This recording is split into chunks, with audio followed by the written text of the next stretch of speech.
안녕하세요. 반갑습니다. 오늘은 무소유의 행복이라는 책을 소개합니다. 지난번에 읽어드린 사랑한다는 것의 의미를 엮어쓴 이용범 작가의 두 번째 시리즈 책입니다. 첫 번째 책과 같이 동서양의 고전들에서 가려 뽑은 내용들인데 2001년도에 도서출판 초당에서 출판되었습니다. 11번째 사과나무의 작가이기도 합니다. 미국 작가 마크 트웨인은 고전이란 많은 사람이 칭찬하지만 읽지는 않는 책이라고 말했는데, 여기 소개된 고전들은 재미와 교훈과 감동이 있는 이야기들입니다. 작가는 눈물을 흘리게 만드는 것이 감동의 전부는 아니라며, 진정한 감동은 사람을 변화시키는 것이라고 하는데, 이 책을 통해 변해보는 그러한 감동이 있기를 바라면서 책의 차례를 보겠습니다. 머리말이 있고 행복하다는 것의 의미, 가난한 날의 행복, 무소유의 행복, 청빈의 즐거움, 놓아버려라, 무엇을 남길 것인가, 그리고 맺은 말이 있습니다. 오늘 읽을 것은 무소유의 행복편에 실린 이솝에게 배우는 무소유와 놓아버려라 편에 실린 법정 스님의 무소유라는 글을 요약해 놓은 집착의 괴로움이라는 짧은 글 두 편입니다. 이솝에게 배우는 무소유. 우화 작가 이솝은 기원전 6세기 사람으로 노예 출신이었다. 그는 불룩 나온 배와 까무잡잡한 피부, 그리고 비할 데 없이 추악한 용모를 가진 인물로 알려져 있지만, 실제로 그를 만나보고 외모를 기록한 사람은 없다. 하지만 그가 대단한 이야기꾼이었다는 것만은 틀림없다. 그는 인간의 심리를 동물에 투사시켜 교훈적이고도 감동적인 우화를 엮어냈다. 여우 한 마리가 포도밭 옆을 지나게 되었다. 홀깃 포도밭을 살펴보니 탐스럽고 먹음직스러운 포도 열매가 주렁주렁 매달려 있었다. 여우는 실컷 포도를 먹고 싶었지만 포도밭 주위에는 촘촘한 울타리가 세워져 있었다. 울타리의 틈새를 가늠해 보니 도저히 들어갈 수가 없었다.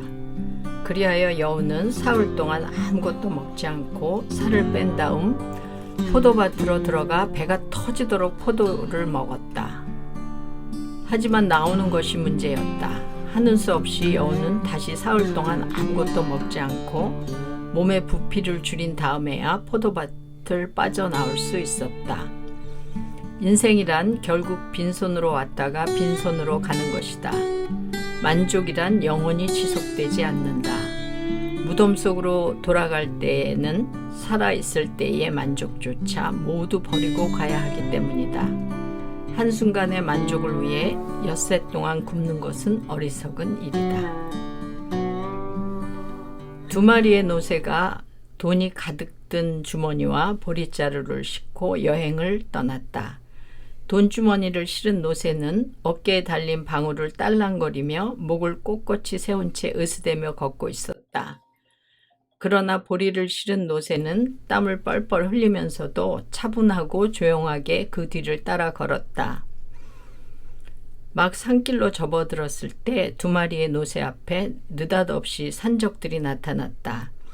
두 마리의 노새는 필사적으로 저항했으나 무기를 든 산적들을 당해낼 수가 없었다. 산적들이 두 마리의 노새를 보며 소리쳤다. 저 노새가 돈을 싣고 있어. 결국 돈을 실은 노새는 돈주머니를 빼앗기고 날카로운 칼에 찔리기까지 했다. 저 노새는 보릿자루를 싣고 있어. 그러자 다른 산적이 말했다. 보릿자루는 그냥 둬. 무겁기만 할 뿐이야. 산적들은 보릿자루는 훔칠 만한 가치가 없다고 판단했다.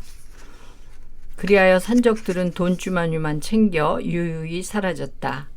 산적들이 사라지자 돈을 실었던 노새가 피를 흘리며 신세를 한탄했다.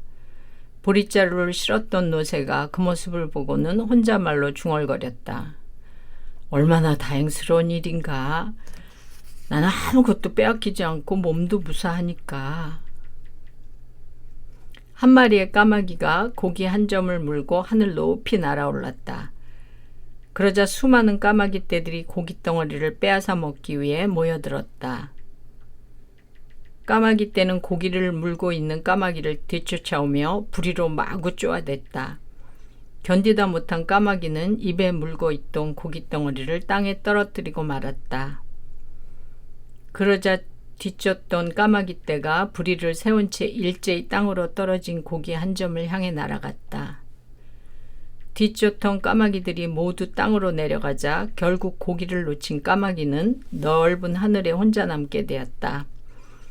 까마귀는 고기 조각을 차지하기 위해 다투고 있는 까마귀 떼를 바라보며 이렇게 중얼거렸다. 휴, 살았군. 이제 온 하늘이 내 차지야. 지금까지 이솝에게 배우는 무소유였습니다. 가장 자유로운 자는 아무것도 갖지 않는 사람이다. 고기 한 점을 차지하기 위해 달려드는 까마귀 떼가 될 것인지 아니면 홀로 끝없는 창공을 날아다니는 까마귀가 될 것인지는 스스로 판단할 문제이다. 부모들은 이솝우화를 읽어주며 자식이 현명한 인간으로 자라기를 원한다. 그러나 부모는 자식에게 고기 한 점을 버릴 줄 아는 까마귀가 아니라 고기 한 점을 차지하려 달려드는 까마귀 떼가 되어주기를 원한다. 이런 이율배반을 어떻게 설명할 수 있을 것인가? 집착의 괴로움. 오래전에 법정 스님의 무소유를 읽은 적이 있다. 대부분 산사 생활에 대한 단상들을 엮은 것이지만 그 중에서 나를 사로잡았던 것은 무소유라는 제목의 짧은 글이었다. 아직 읽지 않은 사람들을 위해 그 글의 내용을 요약하면 이렇다. 어떤 스님이 법정 스님에게 난초 2분을 보내주었다. 그리하여 법정 스님은 나름대로 난초에 대한 서적을 구해 읽고 어렵게 비료를 얻어 화분에 뿌려주고 겨울이면 실내 온도를 맞추어주며 정성을 다해 길렀다. 그런데 어느 해 외출을 하고 보니 그때서야 뜰에 내놓고 온 난초 생각이 났다. 순간 모처럼 보인 햇볕이 원망스러워지기 시작했다. 뜨거운 햇볕에 축 늘어져 있을 난초 잎이 눈에 아른거렸던 것이다. 그 길로 돌아와 보니 잎은 바짝 말라서 늘어져 있었다. 샘물을 길어다 뿌려준 뒤에야 난초 잎은 간신히 고개를 들어 올렸다. 그때 그는 절실하게 느끼게 되었다. 집착이 괴로움인 것을. 법정 스님은 난초에 집착한 것이다. 밖에 볼 일이 있어 잠시 방을 비울 때도 환기가 되도록 들창을 열어놓고 화분을 밖에 내놓은 채 나가다가도 되돌아와서 난을 들여놓고 간 적이 한두 번이 아니었다. 곧 법정 스님은 난초에 대한 애착 때문에 그곳에 얽매여 있었던 것이다. 법정 스님은 난초에 대한 집착을 버리기로 결심하고 다른 사람에게 난을 주어버렸다. 난초에 대한 얽매임에서 벗어나자 그렇게 홀가분할 수가 없었다. 이때부터 스님은 한 가지씩 버리기로 결심했다. 그러고는 무엇인가를 갖는다는 것은 다른 한편 무엇인가에 얽매인다는 것을 깨달았다. 크게 버리는 사람만이 크게 얻을 수 있다는 것을 알게 된 것이다. 이 이야기를 읽은 후 나는 비로소 불교에 관심을 갖게 되었다. 이후 여러 불교 서적들을 읽어보고 나름대로 공부도 했지만 결국은 모두 같은 이야기라는 것을 알게 되었다. 곧 집착이 고통의 시작이라는 것이다. 집착의 괴로움이라는 글이었습니다. 무엇인가를 갖는다는 것은 다른 한편 무엇인가에 얽매인다는 것, 곧 집착이 고통의 시작이라는 것을 말하고 있습니다. 바바라 하리다스의 나는 왜 존재하는가라는 글이 이 책 18페이지에 나오는데 한번 제가 읽어볼게요. 자신을 묶어두지 말라. 모든 집착은 당신을 묶는 매듭이다. 뭔가를 쌓아두려고 하지도 말고 가지려고 하지도 말라. 이 모든 것이 마음을 어지럽히는 것들이다. 벽장에 옷이 너무 많으면 무엇을 입을지 망설이게 된다.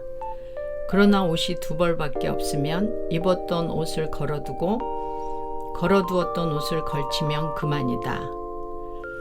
바바라 하리다스의 나는 왜 존재하는가라는 글이었습니다. 작가는 행복에 이르는 길에는 두 가지 방법이 있다고 합니다. 하나는 자신이 원하는 만큼 소유하는 것이고 다른 하나는 원하는 것을 줄이는 것이라고 하면서 원하는 만큼 소유한다는 것은 불가능하기 때문에 행복에 이르는 가장 쉬운 길은 원하는 것을 최소한으로 줄이는 것이라고 하네요.